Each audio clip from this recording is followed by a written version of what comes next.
Mohania tunnel के लोकार्पण का जायजा लेने पहुंचा जिला प्रशासन। 1 दिसंबर को केंद्रीय परिवहन मंत्री नितिन गडकरी के करकमलों से होगा लोकार्पण। कलेक्टर मनोज पुष्प ने तैयारियों का लिया जायजा।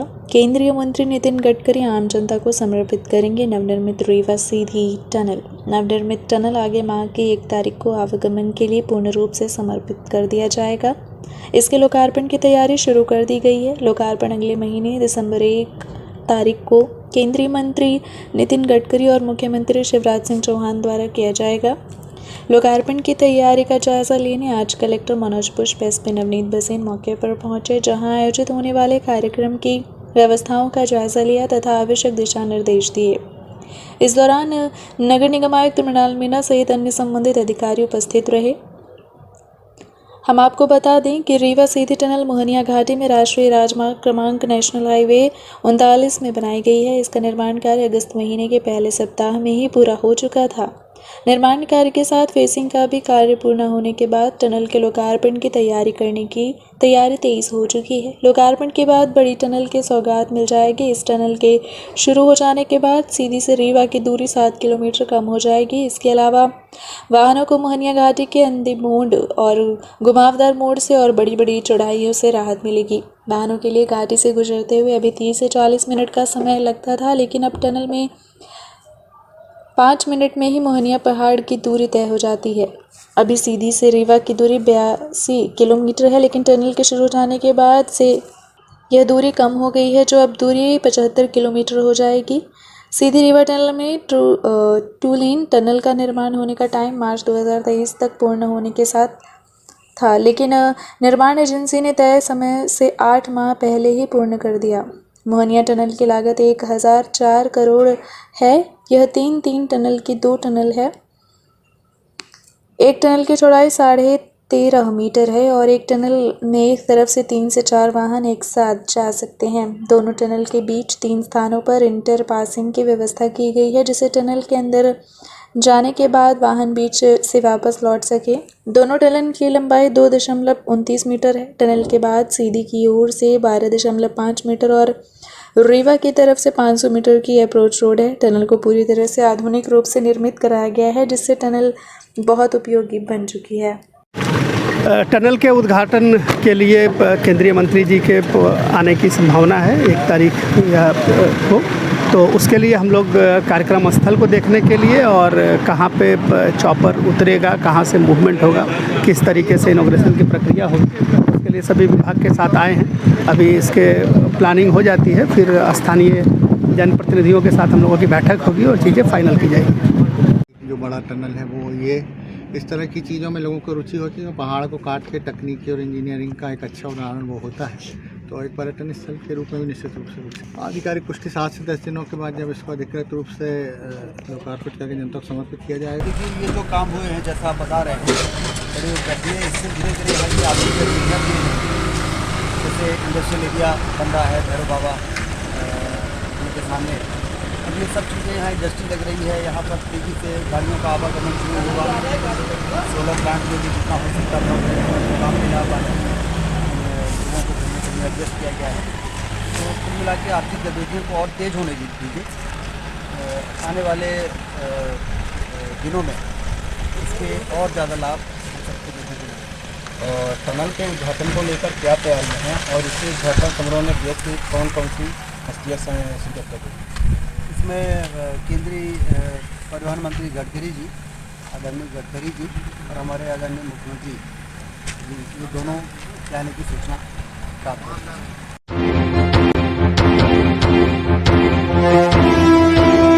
इसकी कार्यवाही रिश्वत लेते पटवारी को रंगे हाथों पकड़ा गया। भ्रष्टाचार पर नकेल कसने लगातार लोकायुक्त पुलिस कार्यवाही पर कार्यवाही कर रही है। बावजूद इसके भ्रष्टाचार में लिप्त अधिकारी कर्मचारी अपनी कारगुजारियों से बाज नहीं आ रहे हैं। ताज़ा घटनाक्रम की बात करें तो लोकायुक्त पुलिस ने एक बार फिर से कार्यवाही करते हुए रदहरा हल्का पटवारी धीरज पांडे को 10,000 की रिश्वत लेते रंगे हाथों पकड़ा है।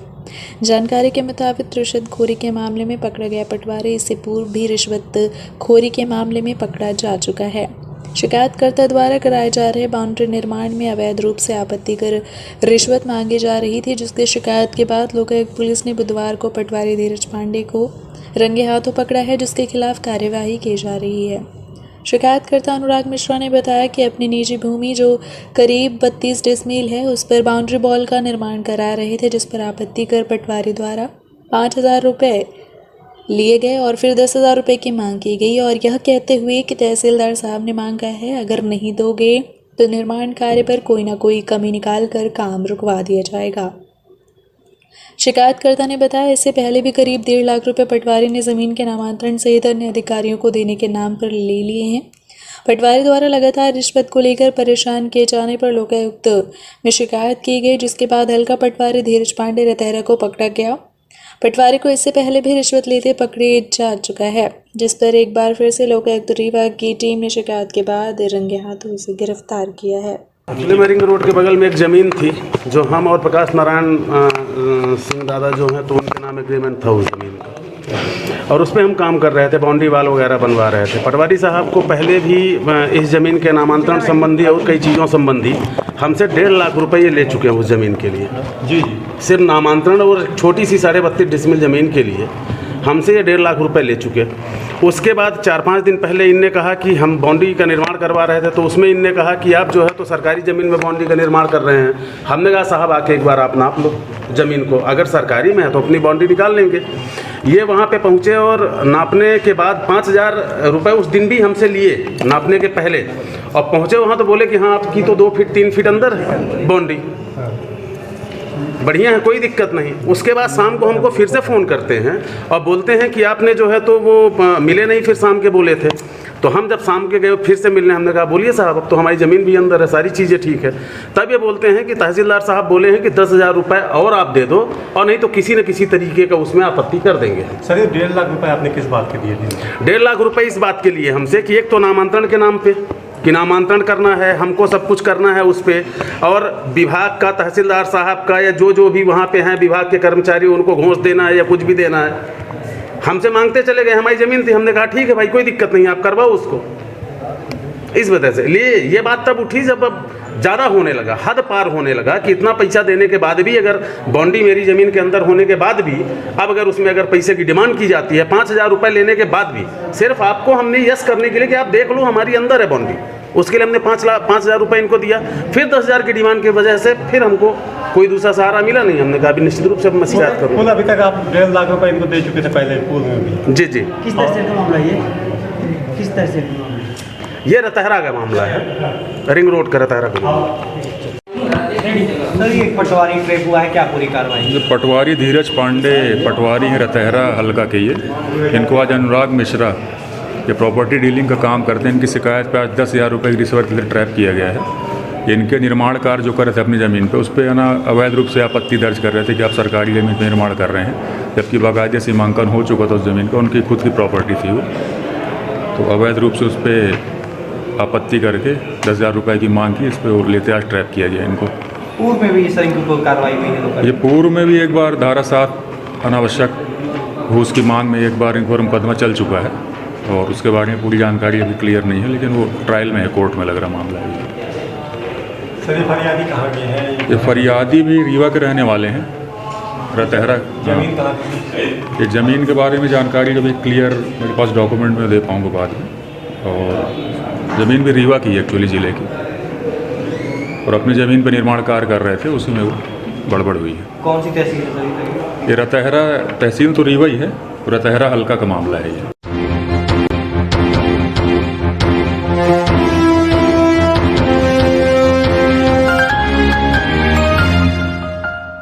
संजय गांधी अस्पताल में चिकित्सकों पर इलाज में लापरवाही करने का फिर लगा आरोप। अस्पताल में भर्ती मरीज के परिजनों ने अस्पताल में किया हंगामा। परिजनों ने कहा मरीज वेंटिलेटर में था, उसके बाद भी चिकित्सकों की लापरवाही कम नहीं हुई, इसका खामियाजा मरीज को अपनी ज़िंदगी देकर चुकाना पड़ा। इस घटना के बाद परिजनों ने अस्पताल के चिकित्सकों एवं अस्पताल प्रबंधन पर बड़ी लापरवाही करने का आरोप लगाया है। परिजनों ने कहा कि संजय गांधी अस्पताल में इलाज के दौरान लापरवाही हुई है, जिसके चलते वेंटिलेटर में मरीज की जान चली गई। परिजनों का कहना है कि 4 घंटे तक अस्पताल की लाइट बंद होने के चलते यह घटना घटित हुई, जो बड़ी लापरवाही कही जा रही है। अस्पताल प्रबंधन की इस बड़ी लापरवाही के चलते मरीज की जान खतरे में पड़ गई। इस तरह से तकरीबन करीब 20 मरीज की जान खतरे में रही, लेकिन जिम्मेदार प्रबंधन का कोई ध्यान नहीं दिया गया, जिसके चलते मरीजों की जान पर बनाई और आखिरकार एक मरीज ने तो दम ही तोड़ दिया। इस घटना के बाद मरीज के परिजनों ने अस्पताल प्रबंधन के खिलाफ पुलिस थाने में शिकायत दर्ज कराई है। रात बोलती है, पहले दिन से वो दिन रात बोल रही थी कि अरे ये बहुत सीरियस है, ये नहीं बचेगा, आप रिफर करिए। सर आप मुझे ये बताइए, क्या हर जगह का डॉक्टर अलग अलग पढ़ाई कर रहा है, अलग अलग ट्रेनिंग ले रहा है, सब नीट का एग्ज़ाम देते हैं ना, ये गवर्नमेंट डॉक्टर्स नीट का एग्ज़ाम क्लियर करके यहाँ पहुँचते हैं ना, फिर क्या अलग अलग क्या ये रिफ़र इतना बड़ा हॉस्पिटल है, ये रिफ़र क्या खेलते हैं, इनसे एक इलाज नहीं होता है। रात भर ये लोग बस ऐसे आ रहे हैं। अरे हर जगह एक्सपीरियंस डॉक्टर बैठे इतने साल से, कितने साल हो गए इस हॉस्पिटल को, कितने साल हो गए, कितनी पुरानी। सर को 15 तारीख से यहाँ लेके हूँ, उसका संजय गांधी हॉस्पिटल में सर आईसीयू वार्ड में उसको तुरंत एडमिट किया गया है सर, बट कोई भी इलाज इन्होंने तुरंत नहीं किया है। इन्होंने एक इलाज सर ये 8 घंटे में कराते हैं, आज एक इलाज कराए सर आईसीयू वार्ड में, एटलीस्ट मैं कहती हूँ नॉर्मल वार्ड में नहीं, जो आईसीयू में पेशेंट है उसका तुरंत इलाज होना चाहिए, रिपोर्ट्स आनी चाहिए, तब पता चले ना कि सर इतने में तो वो दम तोड़ देगा। सर यहाँ हॉस्पिटल में एक हफ्ते के अंदर 2 बार मेरे सामने लाइट गई है, हम रात दिन सेवा कर रहे हैं सर। पेशेंट जब सर मरने की हालत में होते हैं तब सिर्फ ये सीपीआर देने दौड़ते हैं, रात को सिर्फ ट्रेनी डॉक्टर्स ही होते हैं अंदर, सिर्फ ट्रेनी डॉक्टर्स, कोई मेन डॉक्टर नहीं होता है। ट्रेनी नर्सेज उनको जब ईसीजी करने को डॉक्टर बोलता है ना तो कहते हैं कि अरे सर ये कहाँ कानून से चिपकाते नहीं बनता। आज सर रात भर वो तड़पती रही, रात भर मैंने इनसे कहा, मेरी मदर थी सर, रात भर वो तड़पती रही, इनको मैंने कहा आप चलो देख लो। मैं सुबह से हर डॉक्टर के पास, मेरे पास जिसका नंबर था मैं कॉल कर रही हूँ, जो देखने आते हैं, कोई नहीं आया। ये रात भर सोते ही, ये सो के इन्होंने सोने के लिए डिग्री ली है, कहते हैं रिफर का खेल खेलते हैं। क्या ये डॉक्टर अलग डिग्री लिया है या फिर बाहर रहने वाला अलग लिया है? सीधे से कहते हैं यहाँ रिफर किया। मैंने अपनी पत्नी को सांस लेने में तकलीफ की वजह से संजय गांधी चिकित्सालय में एडमिट कराया। तो ये क्या करते हैं, निग्लिजेंसी इनकी हॉस्पिटल प्रबंधन की देखिए, एक बार आईसीयू में किया फिर तुरंत उसको वहाँ किया, इतनी में उनकी क्या हुई, सांस की प्रॉब्लम बढ़ गई। तो अनुराग चौरसिया ने किया, तब फिर से इन्होंने आईसीयू में किया। पर ये तो सब छोड़ दीजिए, इनका, आप पत्रकार हो, क्या आईसीयू की लाइट कभी जाती है क्या? कल रात में 22 तारीख की 12 बजे की रात से लेके 23 तारीख की 4 बजे सुबह तक लाइट नहीं रही, जिससे ऑक्सीजन न मिल पाने के कारण हमारे पत्नी की मृत्यु हुई है। हॉस्पिटल प्रबंधन की कुप्रबंधन नीति के चलते, सही प्रबंधन के न चलते मृत्यु हुई है। मेरी मध्य प्रदेश शासन से, चिकित्सा शिक्षा विभाग से मेरा निवेदन है कि ऐसे निग्लिजेंसी करने वाले चिकित्सकों के खिलाफ कार्रवाई किया जाए। इनके कुप्रबंधन के चलते इनको क्या करना है, जूनियर डॉक्टरों को बैठा देना, पूरी रात वो रहते हैं, सिस्टर्स हैं इनकी सुनती नहीं है, बॉय वार्ड सुनते नहीं, और आपका मरीज तड़प के मर जाता है। मेरी वाइफ इसी कुप्रबंधन की शिकार हुई, नहीं कुप्रबंधन की शिकार हुई, इस कुप्रबंधन के चलते उनकी मृत्यु हुई है। कितने मरीज वहाँ रहे होंगे वेंटिलेटर में? आप वहाँ जाके अभी पूछो, कम से कम 22 मरीज थे। उन 22 मरीजों को कैसे उन्होंने सफ़र किया है? जिस व्यक्ति के बारे में बातचीत हो रही है, जिस व्यक्ति के बारे में बताया गया है, उस मरीज़ की मृत्यु आज सुबह 8:30 बजे के आसपास हुई है। और ये लाइट के ट्रिप होने की एक छोटी घटना, जो सिर्फ 2 मिनट के लिए ट्रिप हुई थी लाइट, वो 5 बजे हुई थी, और 5 बजे 2 मिनट के बाद उस लाइट को सही कर लिया गया था। तो 5 बजे से लेकर 8:30 बजे तक वेंटिलेटर के वजह से किसी की मृत्यु नहीं हो सकती, ट्रिप होने की वजह से। ये बहुत बेसिक सी बात है जिसको किसी को भी समझ में आती है। ये व्यथित हो के दुखी हो जाते हैं परिजन, तो दुखी हो के इस तरह के आरोप प्रत्यारोप लगाते हैं, ये नई बात नहीं है, अक्सर ऐसा होता है। तो वेंटिलेटर बैकअप भी नहीं, सारे में वेंटिलेटर बैकअप ना होता तो उसी समय घटनाएं हो जाती। आज मैंने अभी थोड़ी देर पहले जब मुझे आप किसी व्यक्ति ने फ़ोन करके ये पूछा तो मैंने ये खबर ली है। तो रात में 2 बजे के आसपास एक मृत्यु हुई है किसी की, जो गंभीर थे, और अभी सुबह 8:30 बजे उस मरीज़ की मृत्यु हुई है जिनके परिजन ये आरोप लगा रहे हैं। तो सारे के सारे मरीज़ वेंटिलेटर पे कम से कम 10 से 15 मरीज़ वेंटिलेटर पर हैं, तो सवाल ही नहीं पैदा होता।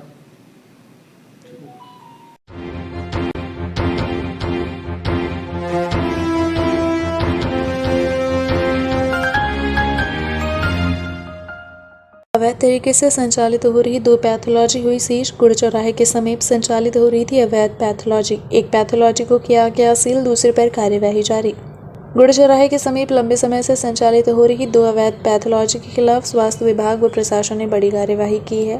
की गई कार्यवाही के संबंध में नायब तहसीलदार यति शुक्ला ने जानकारी देते हुए बताया कि गुड़ चौराहे पर अवैध रूप से 2 पैथोलॉजी संचालित की जा रही थी, जिसकी लंबे समय से शिकायत प्राप्त हो रही थी। इन पैथोलॉजी में ना ही कोई लाइसेंस पाया गया और ना ही इनके पास कोई डिग्री प्राप्त हुई, जिस पर कार्यवाही की जा रही है। वहीं यूनियन डायमंड पैथोलॉजी पर कार्यवाही जारी है। इसके अलावा प्रशासन ने शांति क्लिनिक को सील कर दिया है।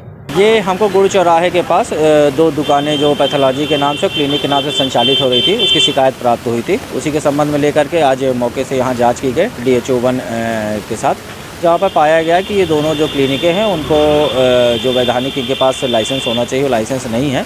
और एक क्लिनिक है वहाँ पर 3-4 बेड भी लगे हुए थे, एज ए वो नर्सिंग होम टाइप का संचालित हो रहा था। और जो ये पैथोलॉजी है यूनियन डायमंड करके, इनके पास भी कोई वैधानिक दस्तावेज नहीं है और कोई भी डिग्री पात्र व्यक्ति इनके यहाँ नहीं बैठा हुआ है। उसी के संबंध में यहाँ पे जांच कार्रवाई अभी जारी है। संबंधित व्यक्तिजन जो भी आएंगे, जैसे भी उनके साक्ष्य प्रस्तुत किया जाएगा वैसे कार्यवाही की जाएगी। कैसा इन दोनों को सील किया जा रहा है? हाँ, एक क्लिनिक जो थी हमने शांति क्लिनिक, उसको अभी सील कर दिया है क्योंकि वहाँ कोई डॉक्टर साहब उपस्थित नहीं थे मौके पर। ऐसे ही कार्यवाही पैथोलॉजी में भी हम करने जा रहे हैं।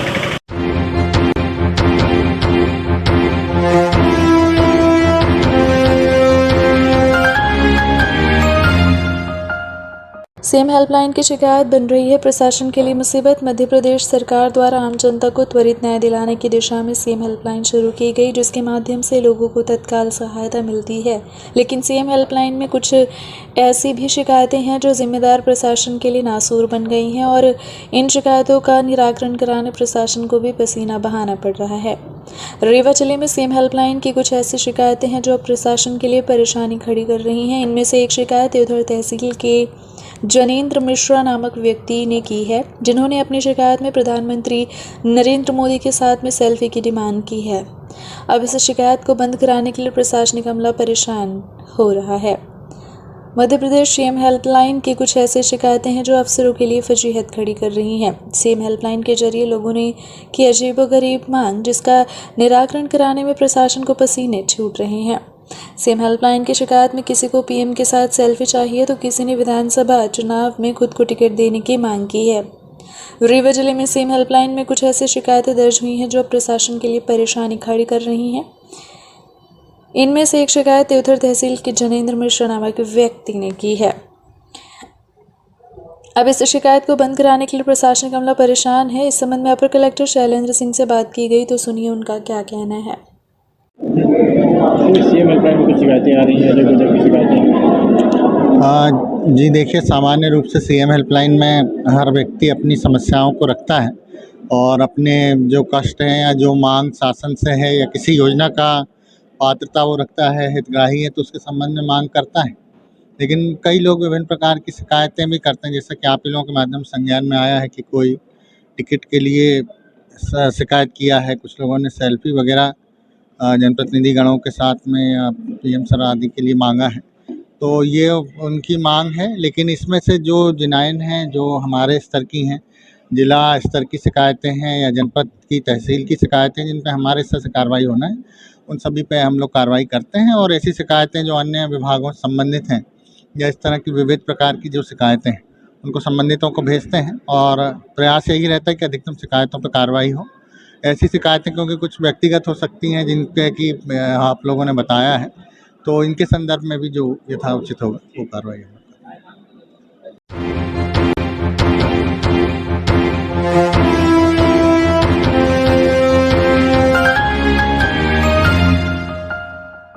मारपीट व हत्या का प्रयास करने वाले 3 आरोपियों को न्यायालय ने सुनाई 14 वर्ष की कठोर सज़ा, साथ ही किया गया जुर्माना।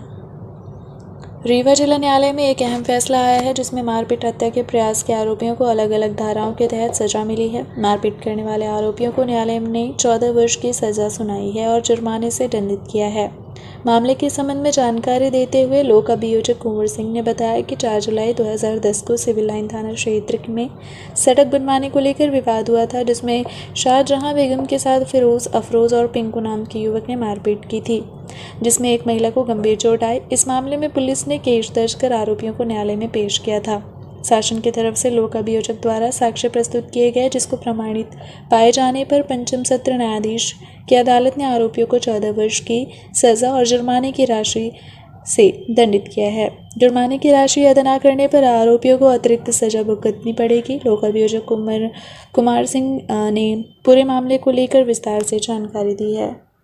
साथ में अपर सेशन न्यायाधीश आनंद गौतम जी ने एक अहम फैसला सुनाया है, जिसमें आरोपी पिंकू, फिरोज और अफरोज को दंडित किया है। घटना इस प्रकार की है कि दिनांक 4/7/2010 को थाना सिविल लाइन में रिपोर्ट दर्ज करवाई गई कि थाना सिविल लाइन में 3 बजे पिंकू तहीर के घर के सामने गिट्टी डलवा दिया। इस गिट्टी डलवाने के लेकर के उसके छोटे भाई शकील, पिंकू, इन सबसे आपस में विवाद हुआ। विवाद के कारण मारपीट हुई और मारपीट में काफ़ी चोटें आई। शाहजहां बेगम के सिर में चोट आई और अंदरूनी चोटें भी आई, जिससे मामला जो है थाना सिविल लाइन में अपराध क्रमांक 427/2010 धारा 294, 323, 324, 6526 एवं 307 का मामला पंजीबद्ध किया गया।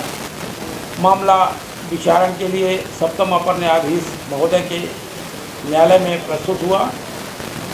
विचारण के दौरान हमारे सभी सहयोगी साथी अतिरिक्त लोक अभियोजकों ने पैरवी की, जिसमें माननीय न्यायालय ने यह माना कि अपराध जो है घटित होना प्रमाणित पाया गया और इसके तहत आरोपी पिंकू, फिरोज और अफरोज खान को 307 में 14 वर्ष का कठोर कारावास और 5,000 रुपये जुर्माना न अदा करने की स्थिति में 3 वर्ष का कठोर कारावास, धारा 323 में 1 वर्ष का कठोर कारावास, 1,000 रुपये अर्थदंड और अर्थदंड न देने पर 3 माह का कठोर कारावास, धारा 324 में 3 वर्ष का कठोर कारावास, 2,000 रुपया का जुर्माना और जुर्माना न अदा करने पर 9 महीने की सज़ा सुनाई है। इसमें हमारे अतिरिक्त लोक अभियोजकों ने कई लोग मिलकर के पैरवी किए हैं और जाके शासन का हित रख के और यहाँ तक अंजाम दिए और अपराध पूरी तरह से प्रमाणित कर समाज को एक संदेश दिए कि अपराध करने वाला कभी बच नहीं सकता, उसको सज़ा होनी है।